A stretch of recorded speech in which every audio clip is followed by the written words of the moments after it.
بسم اللہ الرحمن الرحیم اللہم کل ولیک الحجت ابن الحسن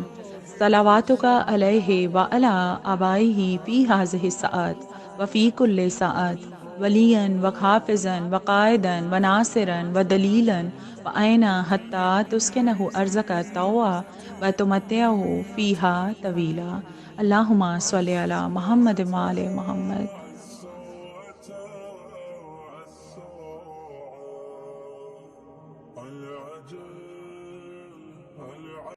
اعوذ باللہ من الشیطان الرجیم بسم اللہ الرحمن الرحیم الحمد للہ رب العالمین الصلاۃ والسلام علی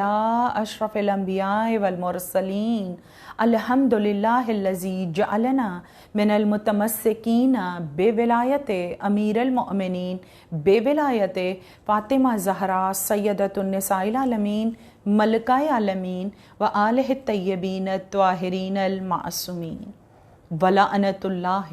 علی اعدائہم اجمعین من یومنا ھذا الی یوم الدین اما بعدہ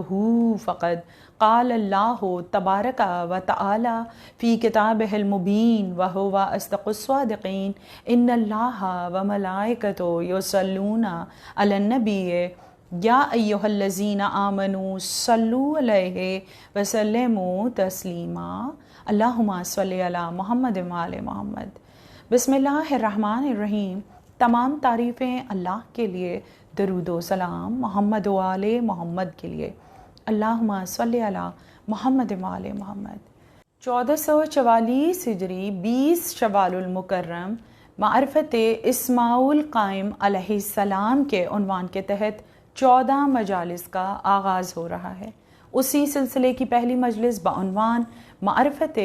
اسم الرحمن آپ سماعت فرما رہے ہیں، اور اس کے بعد بالترتیب جو عنوانات میں آپ کے سامنے پیش کروں گی ان میں اسم محسن الاحسان،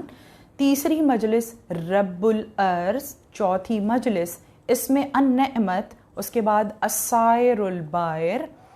الحجاب اللہ، ولی العالمین، ولی الامر، اسم السبیل، المعروف، الوارث، الہادی کے بعد البیت اللہ، اور 14ویں مجلس بالخصوص بعنوان اسم الغوث القطب کے عنوان پر میں آپ کے سامنے پیش کروں گی۔ الغوث القطب یہ وہ عنوان ہے جس کے تحت جن چیزوں کو میں آپ کے سامنے پیش کروں گی اس میں بالخصوص امام زمانہ علیہ السلام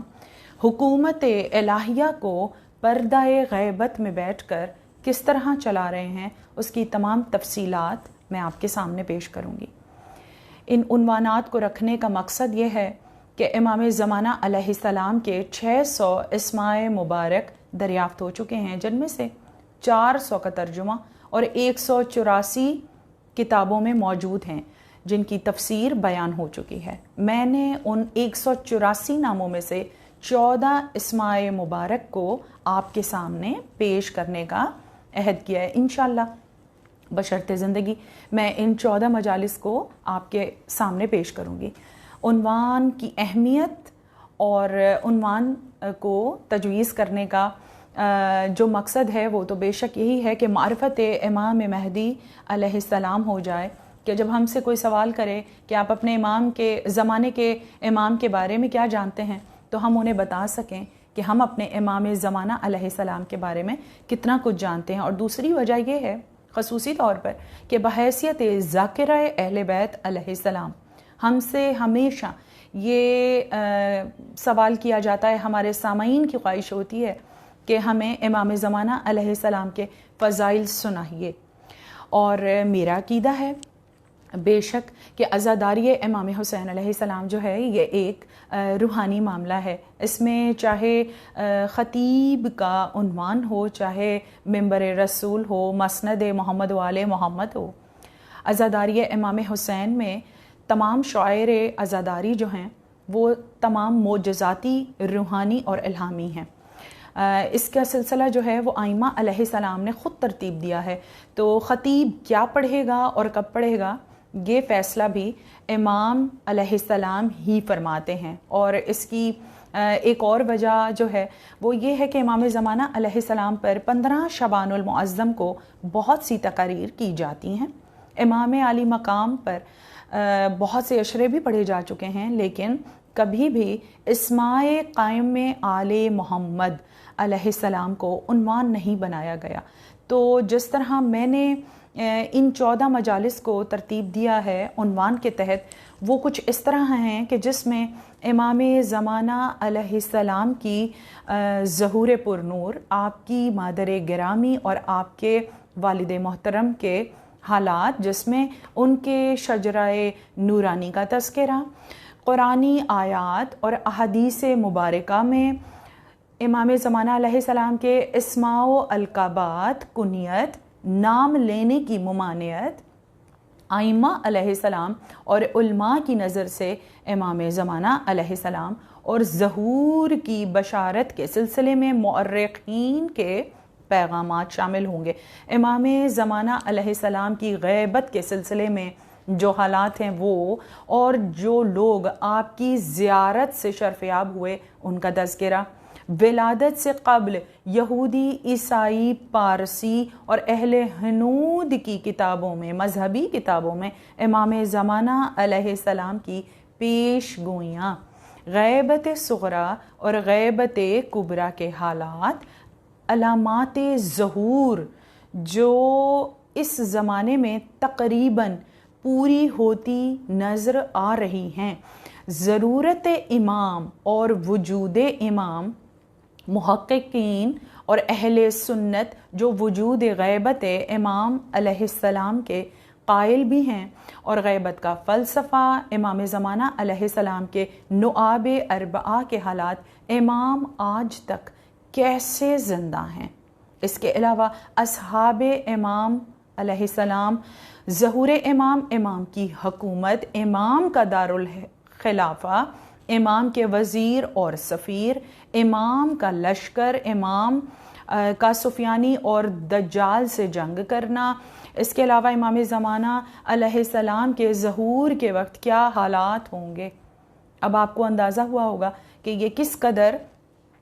وسیع عنوان ہے، اور نوجوانوں، بچوں کے لیے، مومنین مومنات کے لیے کس قدر پرز معلومات عنوان بھی ہے۔ اور اسی عنوان کے تحت میں آپ کے سامنے بتاؤں گی کہ امام زمانہ علیہ السلام کا حکومت کا آغاز کیسے ہوگا، وسعت سلطنت کتنی ہے امام کی، پھر آپ کا نظام قانون کیسا ہوگا، وزراء صوبے دار کا تقرر کے ساتھ ساتھ آپ کس طرح منتقم آل محمد کے لقب کے ہوتے ہوئے امام حسین علیہ السلام کے خون کا انتقام بھی لیں گے۔ اس کے بعد امام کی حکومت کتنے برس رہے گی؟ 1 دن 1000 برس کے برابر ہوگا۔ اس کے بعد رجت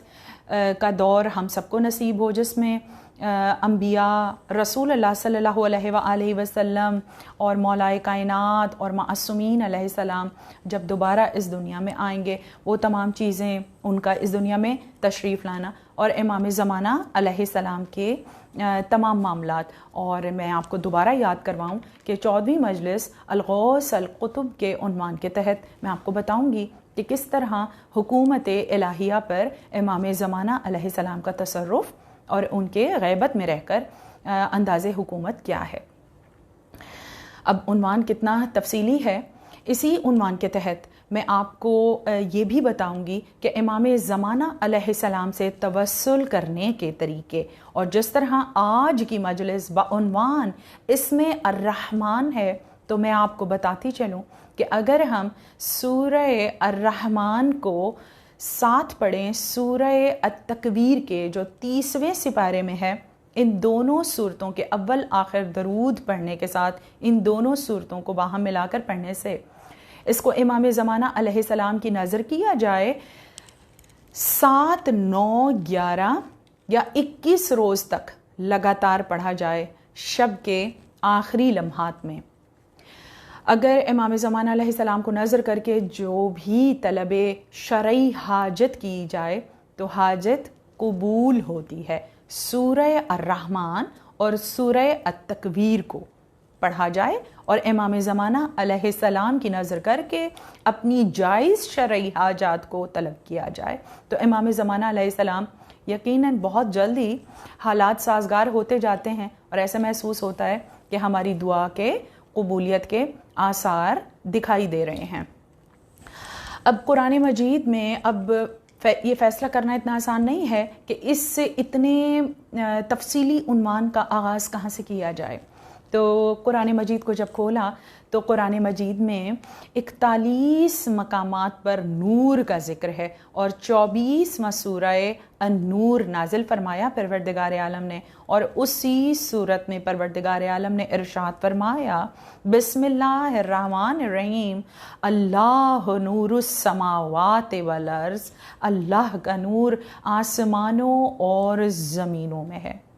نور وہ جو کسی شے کے ظہور کا سبب بنے، یعنی ظلمت، اندھیرے، جہالت کی ضد ہے نور۔ یعنی جب ہم معرفت ائمہ علیہ السلام، معرفت الہی کے سلسلے میں علم کے میدان میں قدم رکھتے ہیں تو ہم پر ایسے ایسے علم کے باب کھلتے جاتے ہیں کہ اپنا آپ جو ہے وہ نہایت کم علم محسوس ہوتا ہے۔ بے شک رسول اللہ صلی اللہ علیہ وآلہ وسلم نے فرمایا علم نور ہے، اور پروردگار عالم نے اسی سورہ النور میں جہاں بسم اللہ الرحمن الرحیم اللہ نور السماوات والارض کی آیت کو نازل فرمایا، اس کے ساتھ ہی ارشاد فرمایا نور علی نور، اور معصومین علیہ السلام نے فرمایا قیامت تک نور کا سلسلہ رہے گا۔ یہ سلسلہ امامت ہے، جب ایک امام جاتا ہے تو دوسرا امام آ جاتا ہے، نور کے بعد نور کا سلسلہ، یعنی 12 امام علیہ السلام۔ ہمارے نبی نور ہیں، بے شک آپ نور ہیں، اور آپ ہی کی نسل میں 12 امام ہیں۔ اب امام کی معرفت کیوں نہ حاصل کی جائے جبکہ ہر انسان کو پروردگار عالم روز قیامت اس کے امام کے ساتھ بلانے والا ہے، اور اسی کے تحت رسول اللہ صلی اللہ علیہ وآلہ وسلم نے ارشاد فرمایا کہ جو شخص بھی اپنے زمانے کے امام کی معرفت کے بغیر مر گیا گویا وہ کافر اور جہالت کی موت مرا۔ تو سب نور ہی نور ہے، یہ سلسلہ نور ہے، اس سلسلے کو میں قرآن مجید سے جوڑتے ہوئے ہی آپ کے سامنے پیش کروں گی کہ امام زمانہ علیہ السلام کا شجرہ نبوت و امامت سے تعلق، آپ نور ہیں اور آپ کی آمد کا سن 256 ہجری بھی نور ہے۔ جب پروردگار عالم کو تکمیل کائنات مقصود تھی تو اس نے عرش کے نور سے پانی کو خلق فرمایا اور اسی پانی پر زمین کو متمکن کیا اور آگ، ہوا، پانی، مٹی کو خلق فرمایا۔ اس کے بعد حضرت جبرائیل، میکائیل علیہ السلام اور جناب اسرائیل علیہ السلام کو حکم دیا کہ جاؤ زمین پر اور تھوڑی سی مٹی لے آؤ، اور اس کے بعد پروردگار عالم نے اس اعلان کے ساتھ کہ بسم اللہ الرحمن الرحیم انی جاعل فی الارض خلیفہ، میں زمین والوں کے لیے زمین پر اپنا خلیفہ بنانے جا رہا ہوں، اس اعلان کے ساتھ 24,000 برس لگ گئے حضرت آدم علیہ السلام کی خلقت کو، اور پھر جب پروردگار عالم نے قدموں کی جانب سے حضرت آدم علیہ السلام میں اپنی روح کو پھونکا تو جیسے ہی حضرت آدم علیہ السلام کی آنکھوں تک ان کی روح پہنچی اور آنکھیں کھلیں تو انہوں نے عرش کی بلندی پر جن اسماء مبارک کو دیکھا وہ تھے محمد، علی، فاطمہ، حسن و حسین۔ اس کے بعد فرشتوں کو فوراً حکم ہوا کہ تم فوراً آدم کو سجدے میں گر جانا، اور ظہر کے وقت سے لے کر عصر کے وقت تک وہ سجدہ ہوا کہ جس کی بنا یہ تھی کہ پروردگار عالم نے 13 معصومین علیہ السلام کے انوار کو حضرت آدم علیہ السلام کی صلب میں ان کی پشت کی جانب رکھ دیا تھا۔ اسی بنا پر فرشتے ہر آن حضرت آدم علیہ السلام کے پیچھے رہتے تھے، اور حضرت آدم علیہ السلام کا دل گھبرایا، انہوں نے کہا پروردگار عالم میرے سامنے کیوں نہیں آتے؟ کہا کہ یہ ان انوار کی وجہ سے تمہارے پیچھے رہتے ہیں جنہیں تمہاری صلب میں رکھ دیا گیا ہے۔ تو اس حضرت آدم علیہ السلام کی خواہش پر ہی یہ انوار آپ کی پیشانی میں چمکے، اور آپ ہی کی بچی ہوئی مٹی سے جناب حوا کی خلقت بھی ہوئی، اور آپ کو پیغام عقد بھیجوانے کا حکم بھی ہوا۔ اور جب آپ کا عقد جناب حوا سے ہو چکا تو پھر پروردگار عالم نے کہا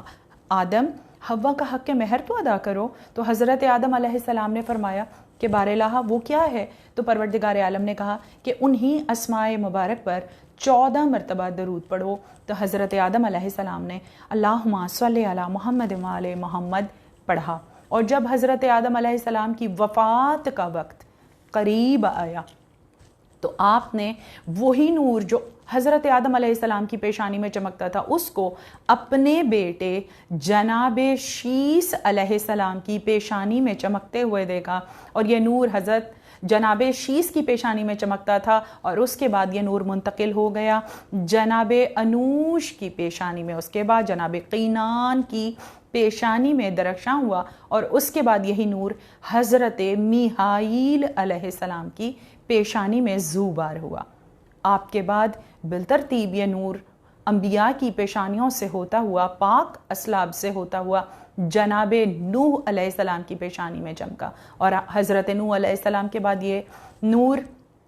ان کے بیٹے سام، اور اس کے بعد جناب ادریس علیہ السلام کی پیشانی میں، اس کے بعد یہ نور محمد جو ہے یہ جناب تارخ سے ہوتا ہوا حضرت ابراہیم علیہ السلام تک پہنچا، اور پھر یہ نور حضرت اسماعیل علیہ السلام کی پیشانی میں اور آپ کے بیٹے حضرت اسحاق علیہ السلام کی پیشانی میں چمکا۔ اس کے بعد یہ نور حضرت اسماعیل علیہ السلام سے ہوتا ہوا بالترتیب جو ہے وہ جناب قصی، جناب کلاب، جناب عبد مناف، جناب ہاشم سے ہوتا ہوا جناب عبد المطلب، اور جناب عبد المطلب سے یہ نور جو تھا یہ جناب عبداللہ اور جناب ابو طالب علیہ السلام کی پیشانیوں میں چمکا، اور پھر جناب محمد مصطفیٰ صلی اللہ علیہ وآلہ وسلم اور مولائے کائنات علی ابن ابی طالب علیہ السلام کی پیشانی میں زوبار ہوا۔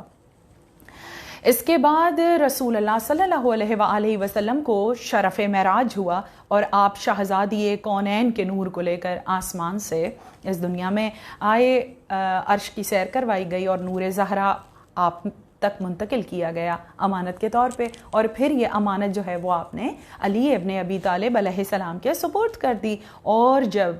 بسم اللہ الرحمن الرحیم مرج البحرین یلتقیان کی آیت کا نزول ہوا اور علی و زہرا کے نور علم و نور کی صورت میں ملے، تو پھر پروردگار عالم نے یہ نور جو ہے امام حسن مجتبی اور امام حسین ارتضیٰ علیہ السلام کی پیشانیوں میں اس نور کو مثل کوکب دری چمکنے لگا، اور پھر امام حسن مجتبی علیہ السلام کی بیٹی جناب فاطمہ بنت حسن اور امام حسین علیہ السلام کے بیٹے امام علی زین العابدین علیہ السلام کا عقد ہوا، تو امام محمد باقر علیہ السلام کا اس دنیا میں ظہور ہوا، یہ نور ادھر منتقل ہو گیا۔ جب آپ کا عقد جناب ام فروا سے ہوا تو یہ نور جو ہے یہ امام جعفر صادق علیہ السلام کی پیشانی میں چمکا، اور اس کے بعد مصر کی شہزادی جناب حمیدہ خاتون سے جب امام جعفر صادق علیہ السلام کا عقد ہوتا ہے تو پھر یہ نور امام موسیٰ کاظم الغیظ کی پیشانی میں چمک رہا تھا کہ آپ کا عقد والی قم کی بیٹی جناب نجمہ خاتون سے ہوا، اور امام علی رضا شاہ خراسان جیسا بیٹا آپ کو عطا ہوا، اور یہ نور جو ہے یہ مولا رضا کی پیشانی میں زوبار ہو گیا۔ اب امام رضا علیہ السلام کے عقد کے بعد یہ نور جو ہے یہ امام محمد تقی الجواد علیہ السلام کی پیشانی میں چمکا، اور جب آپ کا عقد بی بی سمائنہ مغربیہ سے ہوا تو یہ نور جو ہے یہ امام علی نقی علیہ السلام کی پیشانی میں زوبار ہوا، اور امام علی نقی علیہ السلام کا عقد جب جناب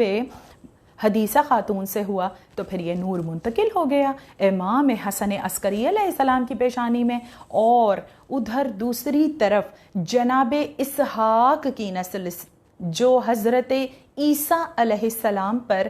پہنچی تو جناب اسماعیل کی بیٹی جناب باسمہ بیاہ کر گئیں جناب اسحاق کے بیٹے جناب اسور سے، اور جناب باسمہ اور عیسور کی نسل چلی اور حضرت عیسیٰ علیہ السلام تک پہنچی، اور ان کے حواری جناب شمعون کی نسل سے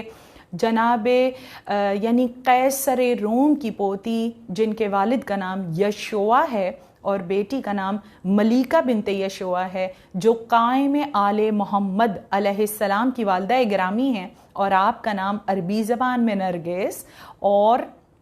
فارسی زبان میں نرجس ہے۔ ہر زبان میں اس نام کا ذکر کیا گیا ہے۔ قائم آل محمد علیہ السلام کی والدہ گرامی کا شجرہ مبارک جو ہے وہ بنی اسرائیل میں سے ہے۔ میں نے آپ کے سامنے جو شجرہ مبارکہ پیش کیا وہ شجرہ طیبہ، یہ وہ پاک شجرہ ہے جس کی جڑیں زمین میں اور جس کی شاخیں آسمان میں پھیلی ہوئی ہیں۔ یہ وہ شجرہ ہے جو حضرت آدم علیہ السلام سے حضرت خاتم علیہ السلام تک ہے، اور جو شہزادی کونین سلام اللہ علیہا کا شجرہ ہے اور قائم آل محمد تک جاری و ساری ہے۔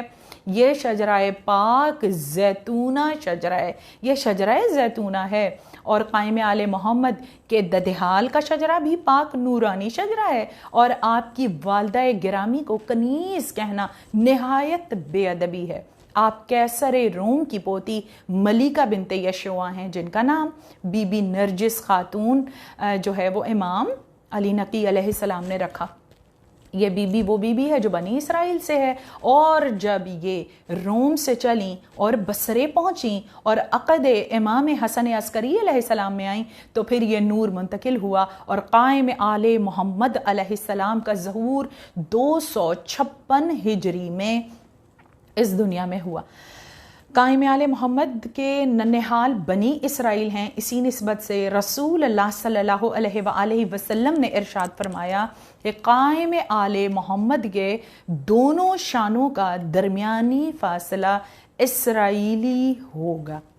اور جب ہم سامرہ مقدس جاتے ہیں اور بی بی نرجس خاتون کی زیارت پڑھتے ہیں تو کہتے ہیں سلام ہو آپ پر اے بی بی، آپ راضیہ بھی ہیں، آپ مرضیہ بھی ہیں، آپ تقیہ بھی ہیں، اور آپ زکیہ بی بی بھی ہیں، آپ نے صبر کیا، آپ قائم آل محمد علیہ السلام کی والدہ ہیں جن کا انتخاب بذریعہ حضرت جبرائیل علیہ السلام پروردگار عالم نے خود فرمایا کہ نبی آخر کی خواہش پر آپ امام حسن عسکری علیہ السلام کے عقد میں آئیں، آپ کا عقد رسول اللہ نے پڑھا، اور اس کے علاوہ شہزادی کونین نے آپ کو کلمہ طیبہ اور کلمہ شہادت بھی پڑھوایا۔ اور یہ تمام چیزیں ہیں جس کی کچھ تفصیل میں نے آپ کے سامنے پیش کی مانگ کے شجرے کی، کچھ چیزیں میں نے 15 شعبان میں امام زمانہ علیہ السلام کے ظہور کے سلسلے میں جو ویڈیو بنائی تھی اس میں نے آپ کے سامنے پیش کیا تھا، اس میں بھی شہزادی کا ذکر ہے کہ کس طرح وہ روم سے چلیں اور بصرے پہنچیں۔ زمانہ علیہ السلام کا شجرہ مبارکہ جو نبوت و امامت سے ہے میں نے آپ کے سامنے پیش کیا۔ آپ بنی اسرائیل اور بنی اسماعیل دونوں سے آپ کا گہرا تعلق ہے۔ آپ کے ددحال بنی اسماعیل اور آپ کے ننہال بنی اسرائیل میں سے ہیں، اور اب آپ کے اسم مبارک جو کہ الرحمن ہے اس کی معرفت ہم حاصل کریں گے، جو آیہ بسم اللہ الرحمن الرحیم سے مشتق لیا گیا ہے۔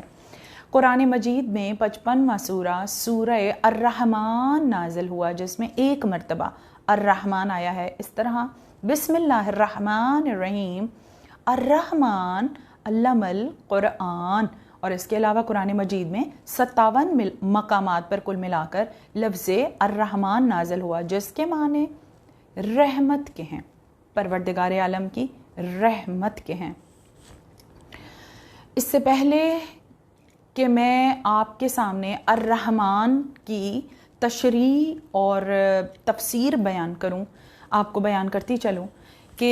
اسماء الحسنہ، اسماء اسم سے ہے اور حسنہ وہ نیکی ہے جو دوسروں کے کام آئے۔ اس کے لفظی معنی یہ ہیں، اسماء اسم مسمى سے ہے، نام سے ہے، اور الحسنہ سے مراد وہ نیکی جو دوسروں کے کام آئے۔ بالکل اسی طرح جیسے پروردگار عالم کے 99 اسماء الحسنہ ہم پکارتے ہیں انہی اسماء سے، لیکن پروردگار عالم کے یہ اسماء نہ قرآن مجید میں نازل ہوئے۔ یہ نام وہ نام ہیں، تمام نام قرآن مجید میں نازل نہیں ہوئے، یہ نام وہ نام ہیں کہ جو مومنین کے پکارنے کے لیے، مسلمانوں کے پکارنے کے لیے رکھے گئے، ورنہ پروردگار عالم کا ذاتی نام اللہ ہے، اس پر کسی اسم کا اطلاق نہیں ہوتا، حتیٰ کہ اگر کوئی انسان بھی کیوں نہ ہو، اس کا کوئی نام نہ ہو تو بھی اس کی شخصیت میں کوئی کمی نہیں آتی۔ پروردگار عالم اللہ رب العزت کو ہم خدا بندہ بھی کہہ کر بلاتے ہیں، جبکہ یہ خدا بندہ مصری زبان میں فرعون کو پکارنے کے لیے استعمال ہوتا تھا، لیکن پروردگار عالم کو پکارا جاتا ہے خدا بندہ کہہ کے۔ تو یہ ساری چیزیں جو ہیں ان کا اطلاق اللہ رب العزت پر نہیں ہوتا۔ دیکھیں، علم اور معرفت، اس کی بہت سی قسمیں ہیں۔ ایک ہوتی ہے معرفت توحید بالعوام، عوام کے نقطۂ نظر سے توحید کی معرفت یا علم کی معرفت۔ دوسرا طریقہ ہوتا ہے علماء کا نظریہ توحید، تیسرا ہوتا ہے حکماء کا نظریہ توحید، اس کے بعد ہوتا ہے عرفاء کا نظریہ علم و معرفت یا علم توحید، پانچواں طریقہ ہوتا ہے انبیاء اور مرسلین کی نظر سے علم و معرفت توحید یا تصور توحید یا نظریہ توحید، کہہ لیجئے کوئی بھی علم عوام کی نظر سے، علماء کی نظر سے، حکماء کی نظر سے، عرفاء کی نظر سے، انبیاء اور مرسلین کی نظر سے۔ اور اس کے بعد ہوتا ہے یہ معرفت، علم و معرفت توحید نظریہ محمد و آل محمد علیہ السلام، اور جو علم محمد و آل محمد سے لیا جائے گا وہی علم درست ہوگا۔ اور اسی کے تحت جو میں نے آپ کے سامنے دعویٰ پیش کیا کہ پروردگار عالم کا ذاتی نام اللہ ہے، اور باقی اسماء مبارک کا ہماری آسانی کے لیے پروردگار عالم نے ان اسماء الحسنہ کو تعلیم فرمایا، جن کے لیے ائمہ علیہ السلام نے فرمایا نحنو اسماء الحسنہ، ہم اللہ کے وہ حسین نام ہیں جو دوسروں کے لیے فائدہ مند ہیں۔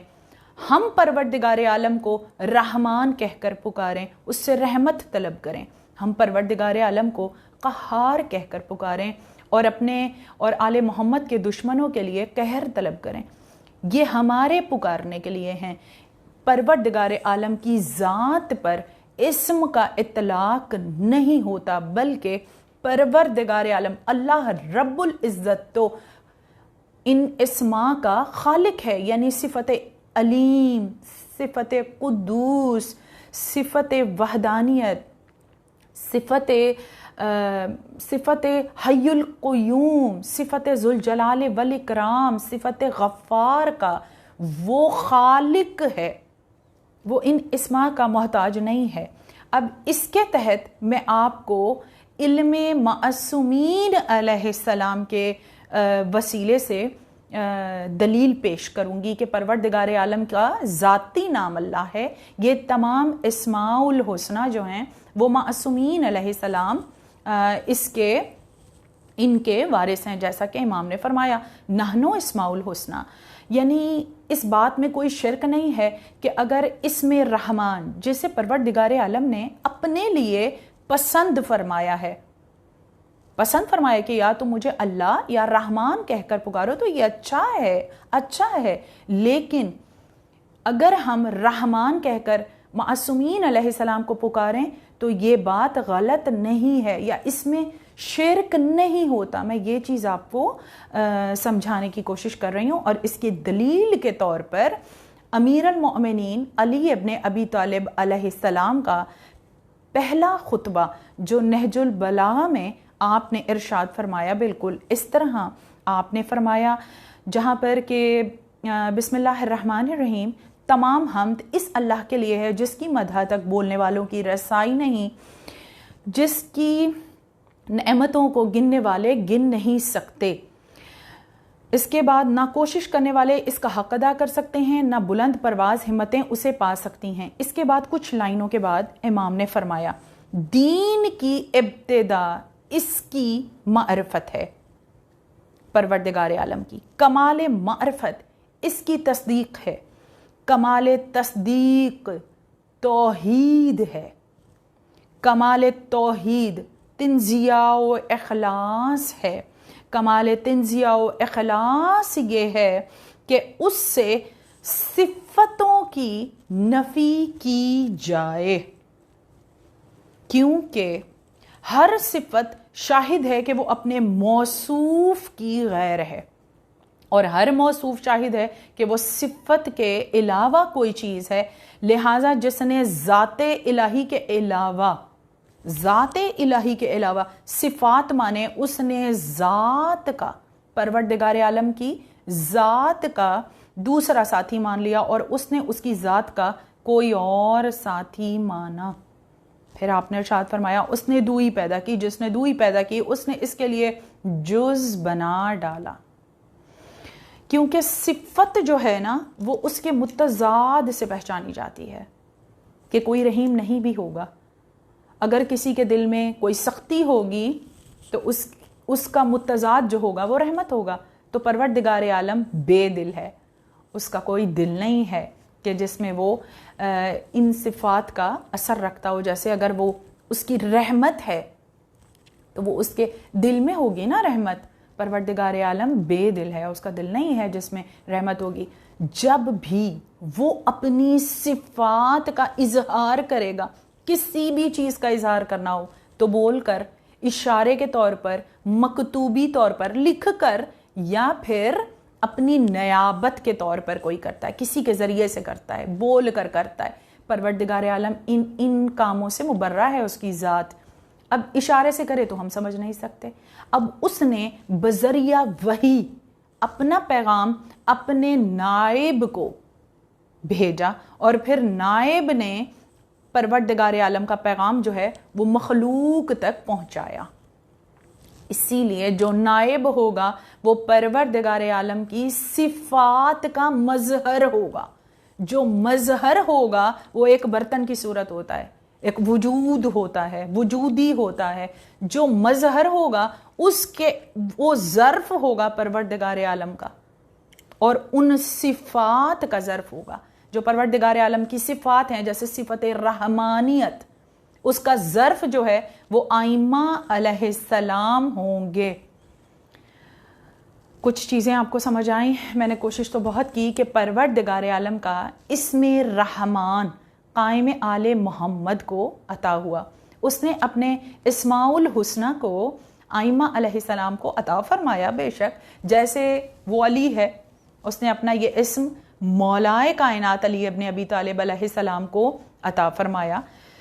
اور اس کے علاوہ جب انبیاء علیہ السلام نے مدد کے لیے پروردگار عالم کو پکارا تو اس نے رحمان کی صورت میں جو تنہا لشکر تھا اس کو نازل فرمایا، جس نے تنہا انبیاء کی نصرت بھی کی۔ وہ علی ابن ابی طالب علیہ السلام ہیں جنہوں نے بار بار اس دنیا میں ظہور کیا اور انبیاء کی نصرت بھی کی۔ جب پوچھا مولا کائنات سے کہ کیا پروردگار عالم نے کبھی کسی سے کلام بھی کیا، کسی کے ساتھ گفتگو بھی فرمائی، اور کس طرح ہو سکتا ہے یہ، تو مولا کائنات علی ابن ابی طالب علیہ السلام نے فرمایا بے شک جو درخت حضرت موسیٰ علیہ السلام سے کلام کرتے ہوئے یہ کہہ رہا تھا اے موسیٰ میں تمہارا رب ہوں، تو کیا درخت رب تھا؟ نہیں، پروردگار عالم نے بس اس کے ظرف میں وہ بولا تھا، اور ایک بار نہیں کئی بار بولا ہے۔ مولا کائنات علی ابن ابی طالب علیہ السلام نے فرمایا کہ پروردگار عالم ایک بار نہیں کئی بار اس نے گفتگو کی ہے، اور کسی کو اپنا نائب اور ظرف بھی بنایا ہے، جیسے شب معراج میں پردے کے پیچھے سے جو سنہرا پردہ ہے زبرجد سے بنا ہے، اس کے پیچھے سے لہجہ علی ابن ابی طالب علیہ السلام میں پروردگار عالم نے رسول اللہ صلی اللہ علیہ وآلہ وسلم سے، اپنے محبوب سے گفتگو کی ہے، وہ اپنے نائب کو مقرر کرتا ہے، اور جو نائب ہوگا، جو مظہر ہوگا، وہ پروردگار عالم کی صفت کو لیے ہوگا۔ جیسے وہ حاضر و موجود ہے، اللہ جیسے حاضر و موجود ہے، اسی صفت کے تحت جو اس کا ظرف ہوگا وہ بھی حاضر و موجود ہوگا۔ جب ہم اللہ کو پکاریں گے تو اس کا ظرف جو ہوگا، جو اس کا مظہر ہوگا، جو اس کی صفات کا مظہر ہوگا، وہ بھی اسی طرح حاضر و موجود ہوگا جیسے پروردگار عالم حاضر و موجود ہے۔ اور پھر مولا نے فرمایا کہ میں نے آپ کو بتایا، خطبے میں سے دوبارہ پڑھ دیتی ہوں کہ مولا کائنات نے فرمایا دین کی ابتدا اس کی معرفت ہے، کمال معرفت اس کی تصدیق ہے، کمال تصدیق توحید ہے،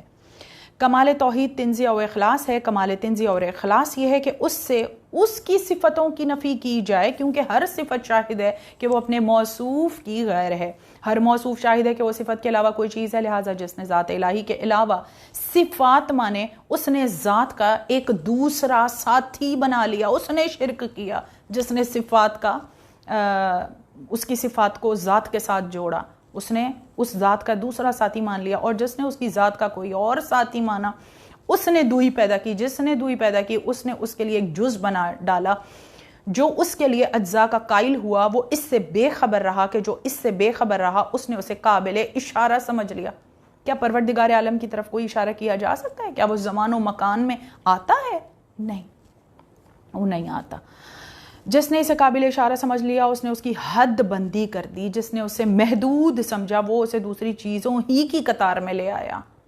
اب خطبہ تو بہت طویل ہے، بہرحال کچھ میں نے آپ کو سمجھانے کی کوشش کی کہ پروردگار عالم کے جو اسماء الحسنی ہیں اس کے نائب جو ہیں وہ ائمہ علیہ السلام ہیں، اور ایک نہیں ہے 12 ہیں، کہ جب پروردگار عالم نے روز ازل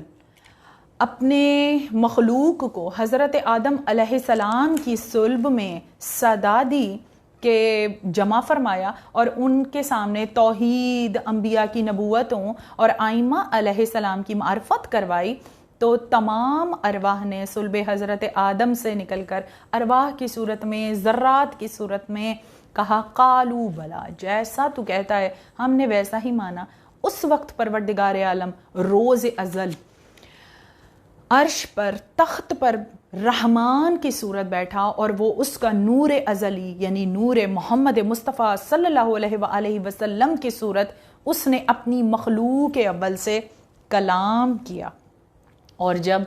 روز قیامت ہوگا، جب تمام مخلوق کو رحمان کے سامنے جمع کیا جائے گا، وہ رحمان کے جس کے لیے کلام پاک یہ کہتا ہے کہ جو کچھ آسمانوں اور زمین کے درمیان ہے، جو شے ہے، جو مخلوق ہے، وہ تمام مادی چیزوں کو رحمان کے سامنے پیش کیا جائے گا، اور اس روز ساری زبانیں گونگی ہو جائیں گی، کوئی کلام نہیں کر سکتا۔ ملائکہ اور روح رحمان کے سامنے قطار کی صورت کھڑے ہوں گے، کوئی بول نہ سکے گا، بس وہ بولے گا جس کو رحمان اذن دے، جس کو رحمان چاہے گا بس وہی تو بولے گا، اور پھر ان کو ان کے اعمال کے مطابق جزا دی جائے گی۔ جو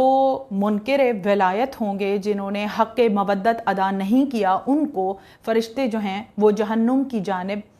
جہنم میں جھونک دیں گے، اور جنہوں نے تقوی کو اختیار کیا اور غیب پر ایمان لائے، جو متقین ہیں اور غیب پر ایمان لائے، ان سے سوال کیا جائے گا، اور جب ان سے سوال کیا جائے گا تو وہ جواب بھی دیں گے، جن کو رحمان چاہے گا بس وہی تو گفتگو کریں گے، اور جو متقین ہوں گے۔ اب تھوڑا سا یہ سمجھ لیجئے کہ کون متقین ہے۔ ہر انسان پیدائشی طور پر مسلمان ہے، اور جو مسلمان ہے وہ اس کا اگلا درجہ ہے مومنیت کا درجہ۔ مسلمان امن والا ہوتا ہے تو مومن کہلاتا ہے، اور اس کا اگلا درجہ جو ہے وہ متقی کا ہے، وہ تقوی اختیار کرتا ہے۔ جو مومن ہوگا وہ تقوی اختیار کرے گا۔ اب کمال ہے اس بات کا کہ مسلمان مومن کہلاتا ہے، اور ہمارے پاس امیر المؤمنین بھی ہیں۔ ہماری خوش نصیبی ہے کہ مومن جو ہے وہ تقوی اختیار کر کے متقی بن جاتا ہے، اور ہم امام المتقین علیہ السلام کے ماننے والے ہیں، ہمارے پاس امام بھی ہے۔ اور اس کے بعد جو متقی ہوگا اس کا اگلا درجہ جو ہے وہ